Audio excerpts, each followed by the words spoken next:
Bueno, todo esto lo leéis tranquilamente en casa, ¿eh? Homero habla de que, lo voy a enseñar mejor aquí, ¿vale? Llega a una bahía con forma de concha. Ulises naufraga en el país de los Feacios a partir del canto 5 y el 6.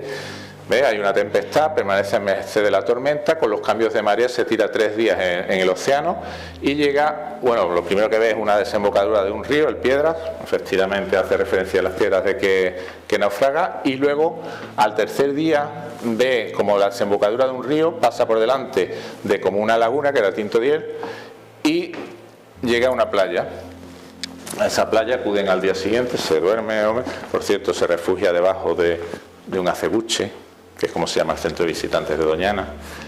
Es más, dice que era una zona de flanco, de flanco, como está la parte esa, no está hacia el mar, sino está de flanco al mar, y describe más datos, habla de las dunas, habla de, bueno, una cantidad de detalles que se te pone la carne de gallina. Cuando yo estaba leyendo aquello, puedo deciros, por ejemplo, menciona, se refugia debajo del acebuche y el olivo, que están entrelazados, lo de las trenzas, coletas y en los zapatos, todo eso es Orión, quiere decir que eran nórdicos, eran los de, bueno,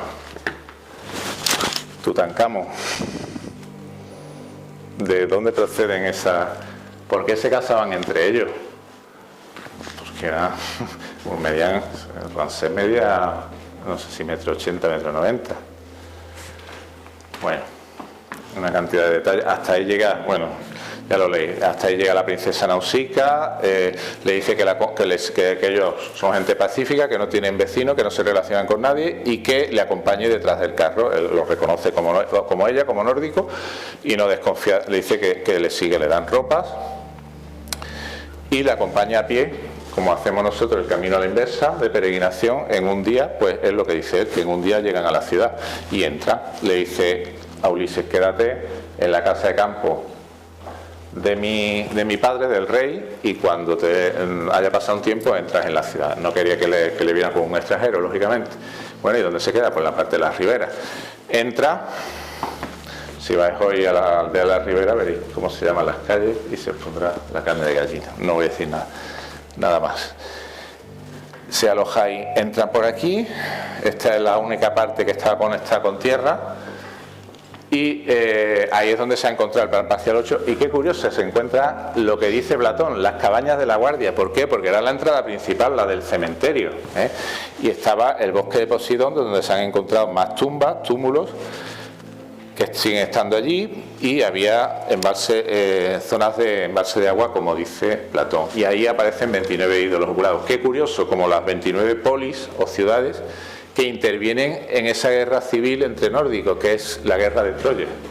Y aparecen 29 ídolos en ese punto concreto, muy pálidos, muy blancos, con las brácteas de tiburón y los ojos solares.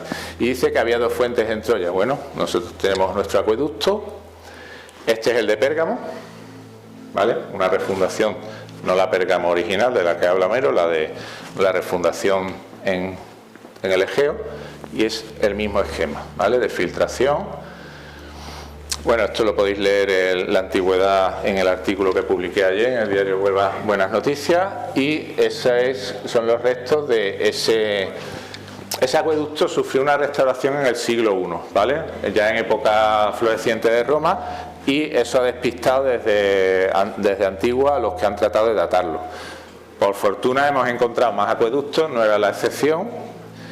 El que más conocéis quizás sea el de Palos, el de donde la fontanilla, bueno, pues si os dais cuenta dónde está abajo del pueblo, porque filtraba todo ese agua del monte. Pues esto es igual, esto es un acueducto de 2 kilómetros, y defiendo que los acueductos fue una tecnología de aquí, son las mismas filtraderas canarias, la misma tecnología, y van para allá. Por cierto, que donde naufraga Ulises, van allí a los lavaderos. Hemos encontrado los lavaderos. Aquí está el señor, precisamente Francisco Sánchez de Dios, que me habló de esos lavaderos, porque había ahí un cuartel de la Guardia Civil, y fue el que, cuando yo ya había visto, porque un buzo me lo había dicho, lo de las rocas donde naufraga Ulises, me dice: Fernando, es que allí hay unos lavaderos. Ah, si está hablando de esos lavaderos Homero, del Asperillo, se llaman los manantiales del Asperillo. Bueno, y qué curioso, aparece el ajuar del Palacio Alcinó ahí en La Joya, lo podéis ver tranquilamente en casa, incluso el cofre que menciona, los telares. Aquí se ve claramente que es un túmulo artificial de arcilla roja, nada que ver con la base, y aparecen unos cultivos en doble L. Qué curioso, como la palabra Ulises, la doble L de Guillena, de Molina, de Mil, de Bollullos. En Bollullos tenéis la palabra Ulises del derecho y del revés, una simetría perfectamente nórdica. Y aparece la cultura de campos de urnas de Centro Europa, que es lo que se ha visto ahora en La Joya, ¿vale? Bueno, yo defiendo que lo que se encontró ahí, este es el camino del acueducto, ¿vale? Lo que se encontró ahí, este templo, en ese punto concreto que vamos a ver, ahí no, le da para atrás. Ahí, esto es San Pedro, esto hace esquina con calle San Andrés, Ander, qué curioso, como el paso del cementerio, paso de San Andrés, Ander, Anda, otra vez los ánades, los reyes, qué curioso. El escudo antiguo de Huelva, donde se ve las dos murallas. Fijaros que esta parte sería la zona de la Merced actual, que fue dinamitada, por cierto, para hacer el hospital que ahora mismo es Universidad de la Merced, por los mercedarios, dinamitada la muralla, y todavía queda un trozo de esta de arriba detrás de San Pedro. Pero yo no hablo de esa muralla, hablo de esta. Nada que ver con esta. Fijaros el tipo de construcción. Esta es idéntica a la fenicia de Tiro, mismo tipo de disposición, según los expertos. Esto es una salón, de donde viene nuestra palabra salón. Lo dicen en inglés longhouse, pero no es correcta la palabra, es salón. Hemos estado allí y lo hemos comprobado, ¿no? Entonces quedaba una muralla por la Merced y otra que es esta, vale. Pero eso está donde dice Platón que estaba el Palacio Real de Arete y de Alcino, ¿vale? Justo donde pasaba el acueducto, camino de la zona baja, ¿vale? Habla de unas pilas que se han encontrado, tenéis detrás del museo. Esto es una construcción encontrada en el patio de las hermanas de la Plaza de la Monja y, bueno, pues parece ser que tenía un faro, según los expertos, un templo ahí. Qué curioso. Fijaros el tamaño de la plaza de San Pedro, de lo encontrado. Se tira, no hay problema, en Huelva se tira todo. Se puede visitar por el sótano del garaje, pero poco más. Pondrán los dueños, yo no puedo, desde luego. Bueno, ya ha llegado el momento de hacer un poquito más de historia. Porque, como os decía antes, llegó a la presentación del volumen 1 un lector, me pidió que le dedicara un libro y pasó esto.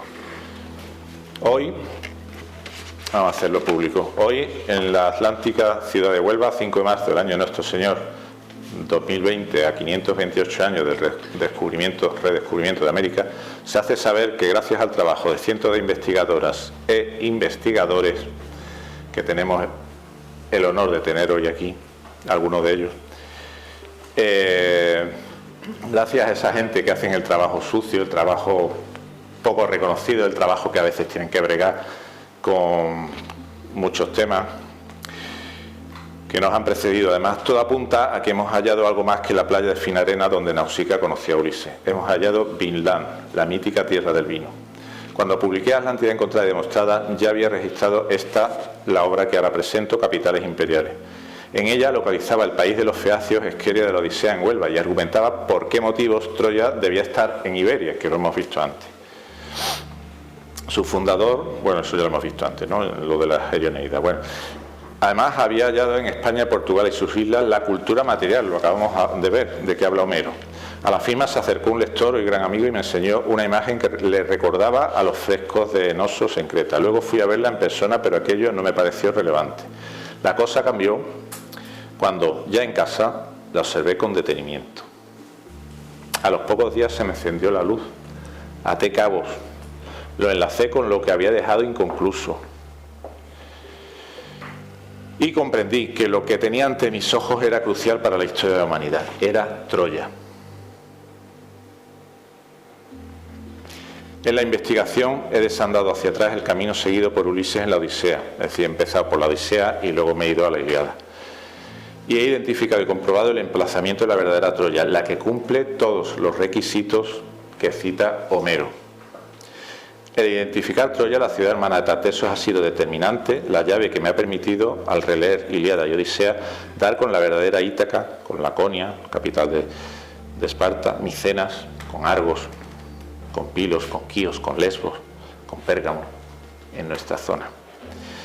Muchas de ellas ya, por supuesto, han sido excavadas, otras no. Y confirmar que Huelva era la Atlántida y era Tartessos. Igualmente me ha permitido reconocer los que, en mi opinión, pueden ser los túmulos de Aquiles y Patroclo, de las guerreras Pentesilea y Mirina. Con la ayuda de ese amigo, de ese lector, he identificado también las posibles tumbas del troyano Héctor y del rey de Micenas, Agamenón, y de su padre Atreo. Asimismo, las que al parecer eran las armas y el casco de Aquiles. Es mi deseo informar a universidades y autoridades competentes para que, antes de hacer pública su localización definitiva, acometan los estudios pertinentes y decidan cómo protegerla. Los descubrimientos y pruebas los he tenido que repartir entre este libro y otro que está ahora registrado en parte, pero está en construcción. Se llamará quizá Troya y sus hermanas. Hasta entonces seguiré trabajando en ello para ustedes y compartiéndolo en Facebook, el muro Atlántida en contra demostrada y el muro Troya y Tartessos, y en la web de autor Fernando F. Díaz. Muchas gracias por su atención.